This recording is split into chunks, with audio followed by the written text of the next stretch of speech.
వారి జాతక బలం, గురుబలం, రాహుబలం, కేతుబలం, సర్వ నవగ్రహ యోగ బలం, సర్వ చింతామణి యోగ బలం చూద్దామండి. ముఖ్యంగా మాత్రం మిథున రాశి వారికి 4 గవ్వలు పడ్డాయండి. రాశి వారికి రాహు మహర్దశ సంఖ్య అంతగా ఫలితం ఇయ్యదండి. నీచస్థానం నడుస్తుంది. చాలా వరకు ఇబ్బందికరమైన పరిస్థితి ఉంటుంది. వాతావరణం అనుకూలత ఉండదు. ఉద్రేక స్వభావంలో ఉంటుంది. పట్టుదల చాలా ఉంటుంది. తను పట్టిన కాళ్ళు కుందేలకు 3 కాళ్ళే అన్నట్టు వాదిస్తారు.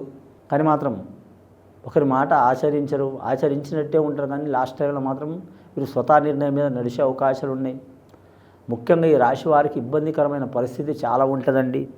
ఇబ్బందికరమైన పరిస్థితి తొలగిపోవాలంటే మాత్రం ఖచ్చితంగా వీరికి వీరే తెలుసుకోవాలి తప్ప వేరే వాళ్ళు చెప్తే వినే స్థితిలో ఉండరు.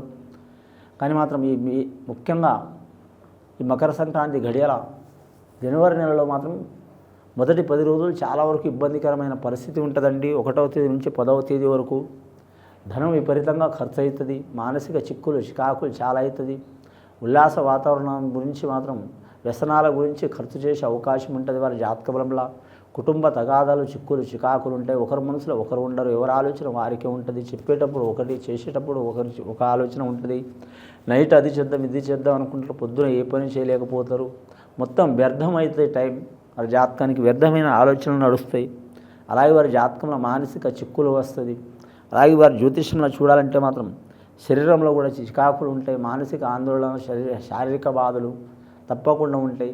ఆ చికాకులు తొలగిపోవాలంటే రాహు మహర్దశ ప్రకారం మాత్రం కులదేవతని ఆరాధన చేయటం, సుబ్రహ్మణ్యేశ్వర స్వామిని పూజ చేయటం చాలా వరకు మంచిది.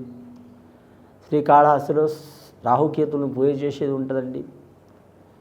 శ్రీకాళహస్తిలో ఆ రాహుకేతుల్ని పూజ చేయించడం చాలా వరకు మంచిది. వారి జాతకంలో కళ్యాణ విషయంలో కానీ, సంతాన విషయంలో కానీ, సంసార విషయంలో కానీ, కుటుంబ విషయంలో కానీ, వంశంలో నాగదోషం ఉన్న కానీ మాత్రం కుజదోషం ఉన్నా కానీ తొలగిపోయే అవకాశం ఉంటుందండి. కుజదోషం, నాగదోషం ఉంటే వివాహం కాదనుకుంటారండి. వివాహం అవుతుంది కానీ సంసార జీవితం బాగుండదు. సంసార జీవితం బాగుంటే పిల్లల జీవితం బాగుండదు.